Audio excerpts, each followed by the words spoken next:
Shalom semua jemaat yang dikasih Tuhan, apa kabar semuanya? Saya percaya setiap jemaat-jemaat yang ada di rumah semua diberkati Tuhan, amin.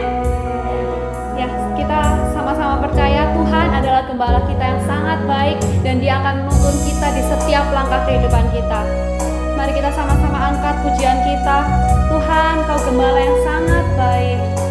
Engkau menuntun kami ya Tuhan. Haleluya. Tuhan, Kau gembala kami, tuntun kami domba-Mu. Berilah kami menikmati hikmat pengorbanan-Mu. Tuhan Yesus, Juru Selamat, kami ini milik-Mu.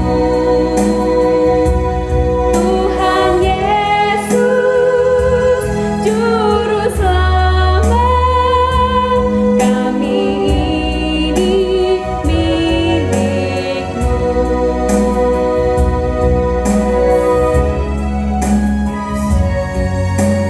Tuhan, Kau gembala kami, tuntun kami domba-Mu. Berilah kami menikmati hikmat pengorbanan-Mu. Tuhan Yesus, Juru Selamat, kami ini milik-Mu. Tuhan Yesus, Juru Selamat, kami ini milik-Mu. Tuhan Yesus, Tuhan Yesus, Juru Selamat, kami ini milik-Mu. Tuhan Yesus, Juru Selamat, kami ini milik-Mu. Kami ini milik-Mu. Kami ini milik-Mu.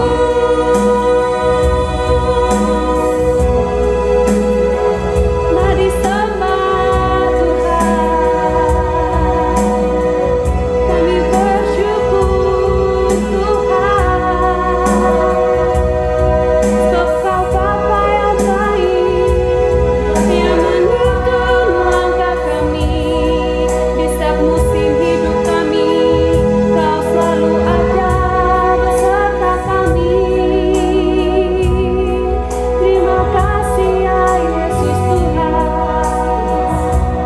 Sebab begitu besar rahmat-Mu, begitu besar kasih-Mu bagi setiap kami. Haleluya. Kau sangat baik Tuhan. Besar kasih setia-Mu dalam hidup kami. Kau gembala kami. Terima kasih Yesus. Terima kasih Tuhan. Tuhan, begitu besar Tuhan kasih setia-Mu Tuhan bagi setiap kami. Dimanapun kami pergi Tuhan, kemanapun langkah kami pergi Tuhan, kami percaya Tuhan Kau ada di situ beserta dengan kami Bapa. Tuhan Yesus, Sebentar ya Tuhan, kami akan masuk Tuhan di dalam pujian penyembahan, dan nanti kami akan mendengarkan firman-Mu Tuhan. Tuhan Yesus, Engkau yang berkati setiap jemaat-Mu ya Tuhan Yesus yang ada di rumah-rumah Bapa. Biar Roh Kudus-Mu yang selalu menyertai mereka, biar Roh Kudus-Mu yang menuntun mereka Tuhan, agar mereka Tuhan menangkap isi hati-Mu Bapa. Terima kasih Tuhan, kami serahkan Tuhan ibadah kami ke dalam tangan-Mu Tuhan. Hanya di dalam nama Tuhan Yesus Kristus kami telah berdoa Bapa. Haleluya. Amin. Haleluya. Saya percaya semua diberkati Tuhan melalui pujian penyembahan kita. Amin. Mari kita sama-sama menyanyikan firman Tuhan, pelita bagi kakiku. Langkah-langkah kita semua dituntun oleh Tuhan. Amin.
Sama-sama datang menyembah Tuhan. Kita mau nyatakan kebesaran Tuhan. Haleluya. Kami percaya Tuhan. Haleluya. Di tengah luasnya samudra, di dalam badai bergelora, Engkaulah jangkar hidupku.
Tuhan Yesus buat penyertaan-Mu Tuhan Yesus sepanjang kami beribadah Tuhan. Terima kasih ya Tuhan Yesus. Kami percaya Tuhan Engkau hadir bersama-sama dengan kami Tuhan, mendengarkan setiap pujian kami Tuhan Yesus.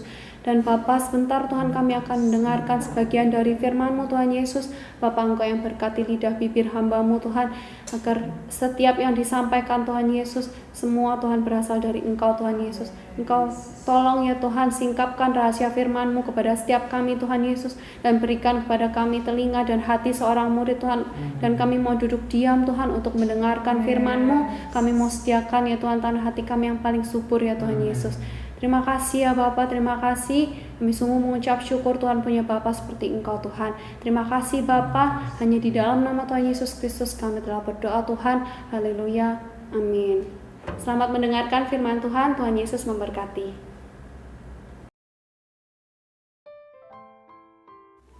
Shalom, bertemu kembali jemaat yang dikasihi oleh Tuhan Yesus Kristus. Saudara sudah berdoa, saudara sudah memuji Tuhan, dan saya percaya itu adalah penyembahan korban yang menyenangkan hati Tuhan.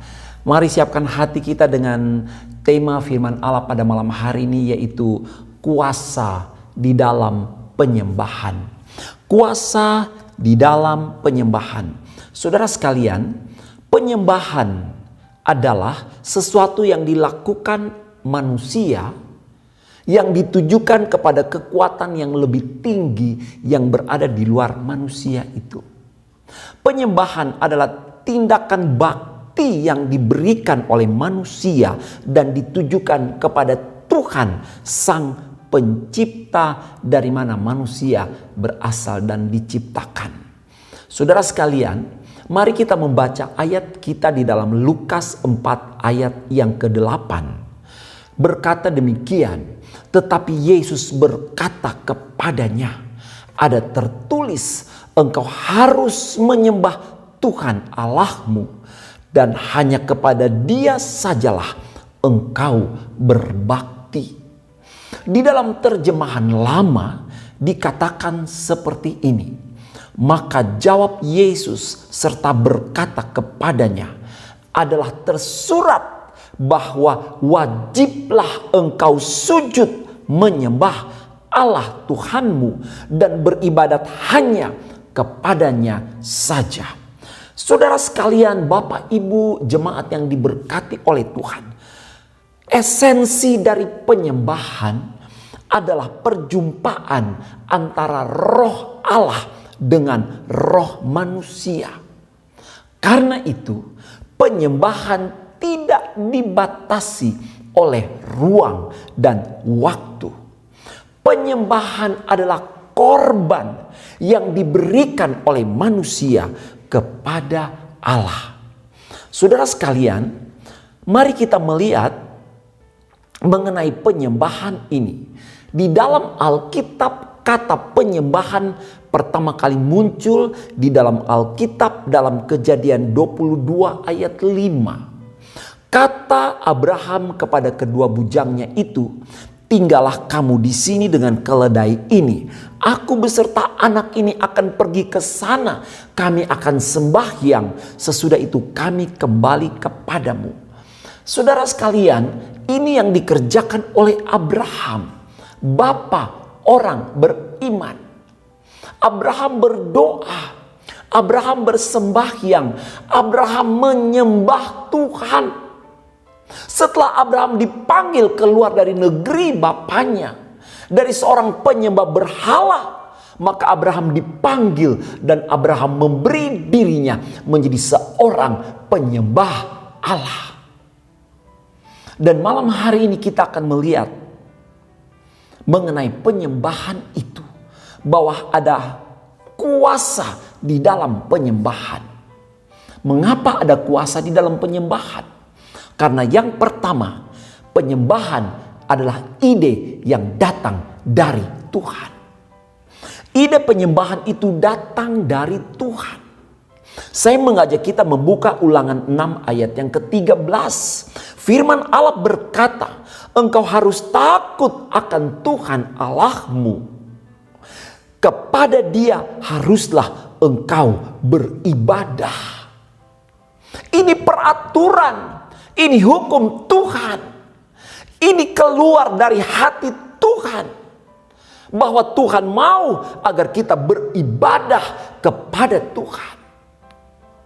Bapak Ibu jemaat yang diberkati oleh Tuhan, saya ulangi sekali lagi, esensi dari penyembahan adalah perjumpaan antara roh Allah dengan roh manusia. Karena itu penyembahan tidak dapat dibatasi oleh ruang dan waktu. Kapan saja, setiap detik, setiap menit, setiap jam, setiap saat, Allah merindukan penyembahan dari saudara dan saya. Kapan saja dan di mana saja kita berada.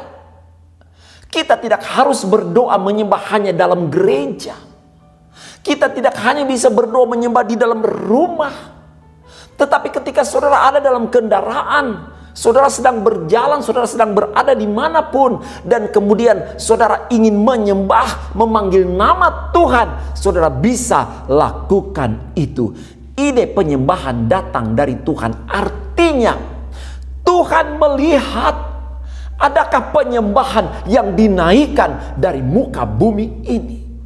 Saudaraku, Tuhan menantikan penyembahan kita. Mengapa? Sebab penyembahan adalah kesempatan bagi manusia untuk berjumpa dengan Allah. Allah tidak diuntungkan dengan penyembahan kita. Mengapa saya katakan itu?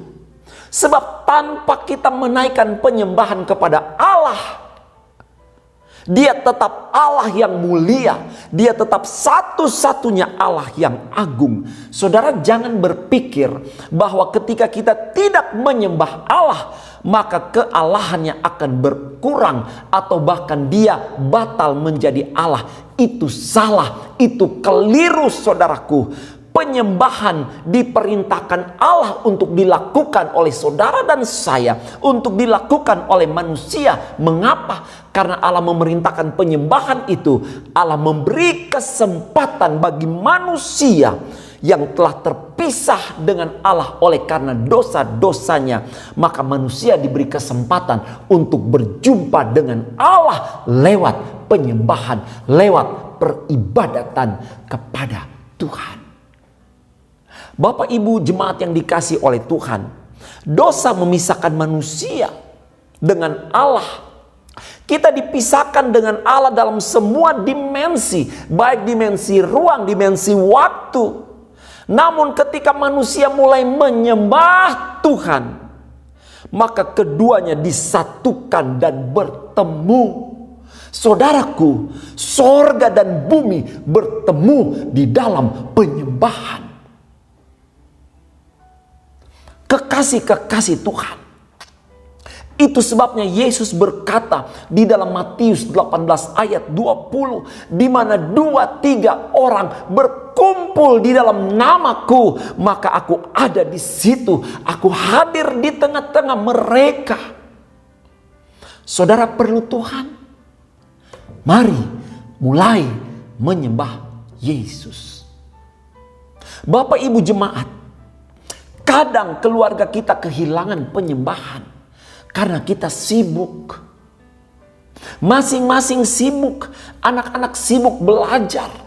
Orang tua pun punya kesibukan masing-masing. Tetapi kita tidak boleh terus ada dalam keadaan demikian. Ada kuasa di dalam penyembahan, saudaraku. Penyembahan itu ide yang datang dari Allah sendiri. Kita harus berubah. Bersama dengan keluarga, kita harus sepakat membangun mezbah, tempat keluarga berkumpul dan menyembah Tuhan. Mezbah doa. Di situ Tuhan pasti hadir di tengah-tengah keluarga kita. Saudaraku, penyembahan adalah gerbang menuju hadirat Tuhan. Makanya Yesus menghardik iblis.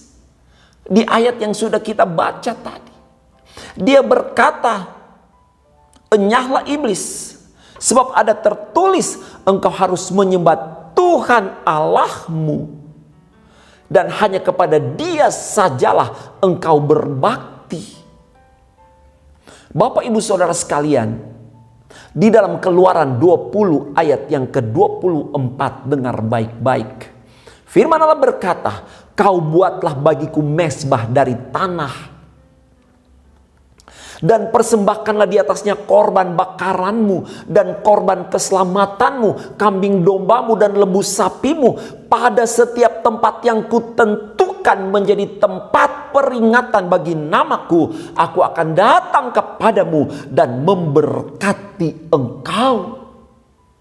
Ada tempat-tempat di mana Tuhan menunjukkan untuk membangun mezbah, tempat di mana umat Allah menyembah Allah, membawa korban, beribadah kepada Tuhan. Dan Tuhan berkata, tempat di mana aku akan datang kepadamu dan memberkati engkau. Ini rahasia yang besar. Ini rahasia yang dalam. Rahasia yang luar biasa. Banyak orang Kristen kehilangan berkat karena mereka tidak bertemu dengan Allah di dalam penyembahan mereka. Banyak keluarga kehilangan berkat karena mereka kehilangan perjumpaan dengan Allah lewat mezbah, doa, penyembahan kepada Tuhan. Dengar baik-baik. Aku akan datang kepadamu dan memberkati engkau di mana? Di tempat yang sudah Tuhan tentukan menjadi tempat peringatan bagi namanya, yaitu mezbah, di mana manusia mempersembahkan korban, di mana penyembahan dikerjakan. Bapak, Ibu, saudara sekalian, jemaat yang dikasihi oleh Tuhan, mari benahi penyembahan kita. Ide penyembahan datang dari Allah. Di dalam penyembahan ada kuasa. Tuhan berkata, aku akan datang kepadamu dan memberkati engkau. Mari kiranya kita bersemangat kembali untuk menyembah Tuhan. Saudara sekalian, yang kedua kita lihat ada dua unsur utama di dalam penyembahan. Ada dua unsur utama di dalam penyembahan. Yang pertama yaitu menyembah Tuhan di dalam roh. Di dalam Yohanes pasal 4 ayat yang ke-24, Allah itu roh, dan barang siapa menyembah Dia harus menyembahnya dalam roh dan kebenaran. Saudara sekalian, menyembah di dalam roh artinya apa? Penyembahan yang keluar dari hati, dari roh kita, bukan hanya dari mulut saja. Tubuh menyembah, mulut mengucapkan kalimat rohani, tetapi hati jauh dari Tuhan. Bukan itu penyembahan yang berkenan, yang dicari oleh Tuhan. Tuhan berkata menyembah di dalam roh. Artinya apa, saudara sekalian? Hati kita yang bergerak menyembah Dia. Bukan tubuh yang bergerak menyembah, mulut mengucapkan kalimat-kalimat rohani, tetapi hati jauh dari Tuhan. Mungkin kalau saya boleh katakan semacam mantra. Banyak orang Kristen menjadikan itu seperti mantra. Mereka menyembah, mereka berdoa kepada Allah ketika mereka butuh, tetapi hati mereka tidak sepenuh mengasihi Tuhan. Bapak, Ibu, Saudara, akibatnya apa? Waktu sehat tidak berdoa, tetapi waktu sakit baru berdoa karena tubuh ini sedang membutuhkan kesembuhan. Ketika orang tidak menyembah Allah dengan roh, dengan hatinya, maka waktu ada uang tidak berdoa, tapi saat tidak punya uang, ada dalam kebutuhan, baru kita mulai berdoa panggil-panggil Tuhan. Mengapa bisa begitu? Sekali lagi, sebab mereka tidak beribadah dengan roh. Mereka tidak beribadah dengan hati yang mengasihi Tuhan. Hatinya tidak melekat kepada Tuhan. Itu sebabnya, saudaraku, Tuhan minta agar kita menyembah Dia di dalam roh. Aktif menyembah Dia dengan hati kita yang rindu akan Tuhan. Mari kita baca Mazmur 42 ayat 5. Inilah yang hendak ku ingat sementara jiwaku gundah gulana. Bagaimana aku berjalan maju dalam kepadatan manusia, mendahului mereka melangkah ke rumah Allah dengan suara sorak-sorai dan nyanyian syukur dalam keramaian orang-orang yang mengadakan perayaan. Apa arti ayat ini? Daud punya masalah, tapi Daud tetap mengejar untuk menyembah Tuhan. Dia ada di tengah-tengah orang-orang yang bersuka cita, yang bersorak-sorai, yang mengadakan perayaan. Tetapi sementara hati Daud penuh dengan pergumulan, saudara sekalian. Hidupnya penuh dengan tantangan. Tetapi saudara perhatikan di sini, Daud dia tetap datang menyembah Tuhan dengan hati yang mengejar Tuhan untuk menemukan Tuhan di dalam penyembahannya.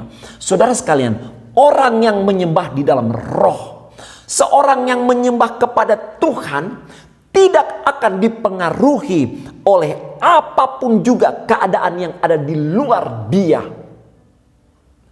Dia tidak akan dapat dihalangi oleh keadaan fisik, jasmani, pergumulan, masalah, beban-beban yang menekan dia, karena hatinya tertambat kepada Tuhan. Karena hatinya terarah kepada Tuhan. Orang yang menyembah dengan roh, dengan hati yang mengasihi Tuhan, maka daging tidak dapat membatalkan penyembahannya kepada Tuhan. Inilah para penyembah yang sejati. Hati mereka menyembah Tuhan walau dalam penderitaan sekalipun. Saudara ingat Daniel?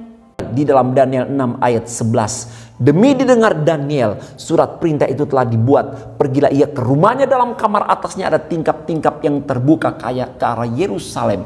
3 kali sehari ia berlutut, berdoa, serta memuji Allahnya seperti yang biasa dilakukan. Saudara dengar, Daniel tetap menyembah dengan hati yang mengasihi Allah, walaupun di bawah bayang-bayang ancaman kematian. Menyembah dengan roh, dengan hati yang mengasihi Tuhan. Ada lagi Sadrak, Mesak, Abednego dalam Daniel 3 ayat 16. Mereka bilang apa kepada Nebukadnezar? Tidak ada gunanya kami memberi jawab kepada Tuanku dalam hal ini. Jika Allah kami yang kami puja sanggup melepaskan kami, Dia akan melepaskan kami dari perapian yang menyala-nyala itu dan dari dalam tanganmu ya Raja. Tapi seandainya tidak, saudara dengar baik-baik, saudara perhatikan baik-baik. Mereka menyembah dengan roh, dengan hati yang mengasihi Tuhan. Dalam Daniel 3 ayat 18. Tapi seandainya bahwa kami tidak akan memuja dewa Tuanku dan tidak akan menyembah patung emas yang Tuanku dirikan itu. Sadrak, Mesak, Abednego, mereka menolak penyembahan kepada ilah, kepada dewa lain buatan manusia, dan memilih untuk tetap menyembah Tuhan walaupun untuk itu mereka harus mati. Saudaraku, dengar baik-baik. Orang yang menyembah Allah dengan roh, dengan hati yang mengasihi Yesus, walaupun kenyataan yang dialaminya jauh berbeda dengan yang dia harapkan, itu tidak akan dapat membatalkan penyembahannya kepada Tuhan. Dia akan terus menyembah sekalipun di dalam penderitaan. Saudaraku yang dikasihi oleh Tuhan, mari malam hari ini saya tidak akan memperpanjang kebenaran firman Allah. Dalam kesempatan berikutnya kembali kita akan belajar mengenai bagaimana kuasa dalam penyembahan itu akan kita alami. Yang pertama, ingat, penyembahan adalah ide dari Allah. Oleh sebab itu menyembahlah Tuhan. Dan yang kedua, menyembahlah Dia dalam roh. Mari tundukkan kepala. Segala puji dan syukur kami naikkan kepada Tuhan. Kami tahu bahwa Engkau hadir dalam ibadah kami pada malam hari ini Tuhan. Kami sudah mendengarkan kebenaran firman yang mengajarkan kami untuk menjadi umat yang menyembah. Ada kuasa di dalam penyembahan. Ketika kami mulai berseru kepada Tuhan, Kami datang dengan hati yang mencintai Tuhan, dengan hati yang merindukan Engkau, dengan hati yang mengasihi Engkau. Maka Engkau berkata, aku akan hadir dan memberkatimu. Bapa, kami rindu kehadiran-Mu. Kami mengasihi Engkau Tuhan. Berikan kami hati yang lebih dan lebih dan lebih lagi untuk rindu mengasihi, haus akan Engkau. Tuhan Yesus, hamba berdoa kiranya Roh Kudus menolong kami untuk membangkitkan kembali cinta akan Allah di dalam hati kami, untuk kembali bernyala-nyala di dalam kami mengejar hadirat Tuhan, keluarga demi keluarga. Setiap orang Tuhan, kami punya kerinduan untuk datang kepada Yesus, datang kepada Tuhan, menemukan Engkau secara pribadi, memuji dan menyembah Engkau. Mengampuni kami Tuhan, kalau pada hari-hari kemarin kami terlalu sibuk, kami terbawa dengan hal-hal yang sebenarnya bukan merupakan prioritas yang utama. Kami mengabaikan Engkau, kami mengabaikan penyembahan, jam doa ibadah kepada Tuhan. Tuhan, ampuni kami. Kami sudah mendengarkan kebenaran firman-Mu Tuhan. Kami mau mengambil keputusan di dalam segala keadaan. Kami mau tetap menyembah, memuji, memuliakan Engkau Tuhan, karena Engkau Allah yang layak untuk disembah. Terima kasih. Hamba berdoa pada malam hari ini, biarlah kiranya umat-Mu boleh kembali membangun mezbah doa mereka, mezbah yang sudah dirusak oleh iblis, persekutuan yang sudah dirampas, yang tidak ada lagi, keluarga-keluarga yang kehilangan persekutuan di dalam doa. Kiranya Tuhan pulihkan malam ini di dalam nama Yesus. Mereka menjadi keluarga yang kokoh, yang kuat, yang bertumbuh di dalam hadirat Tuhan dan menikmati keajaiban-keajaiban Tuhan. Terima kasih Tuhan Yesus. Berkati jemaat-Mu di dalam pekerjaan, dalam pendidikan mereka, dalam rumah tangga keluarga, dalam kesehatan. Diberkati, ditolong dalam nama Yesus. Tuhan sumber segala yang baik. Terima kasih. Terima kasih. Kalau ada di antara kami yang sakit penyakit apapun, kami berdoa di dalam nama Yesus. Penyakit dilalukan di dalam nama Tuhan Yesus Kristus. Penyakit dihancurkan oleh bilur-bilur Yesus. Kami menjadi sembuh, sehat dan kuat. Terima kasih jemaat yang mengasihi Tuhan, yang tahu memperhatikan Engkau, yang tahu mengasihi Engkau. Maka Engkau akan memberkati berlipat kali ganda sebagaimana janji firman Allah. Berkati negara kami, presiden kami, para menteri, para medis, dokter, perawat diberkati dalam nama Yesus. Provinsi bahkan kota di mana kami tinggal diberkati. Khususnya pekerjaan Tuhan di tempat ini, baik gembala hamba-Mu, bahkan seluruh pelayan sidang jemaat, dari yang terkecil anak-anak sekolah minggu sampai yang tertua, diberkati, ditolong, dilawat di dalam nama Tuhan Yesus Kristus. Baik-baik saja oleh kasih karunia Tuhan. Terima kasih. Terima kasih, tanamkan kebenaran firman-Mu. Dan biarlah pada waktu-waktu mendatang kembali kami berkumpul beribadah, memuji, memuliakan, menyembah Tuhan. Jemaat yang mengembalikan milik Allah, yang membawa persembahan, Tuhan membalas berkati berlipat kali ganda. Terutama mereka yang menyembah Engkau, yang mengasihi Engkau, setiap tulus beribadah kepada Tuhan. Tuhan memperhatikan dan memelihara mereka. Terima kasih. Terima kasih. Dan kekasih Tuhan, terimalah berkat di dalam nama Bapa, Anak dan Roh Kudus, yaitu dalam berkat nama Tuhan Yesus Kristus. Kami sudah berdoa dan bersyukur. Haleluya. Sama-sama kita katakan amin. Tuhan memberkati. Shalom.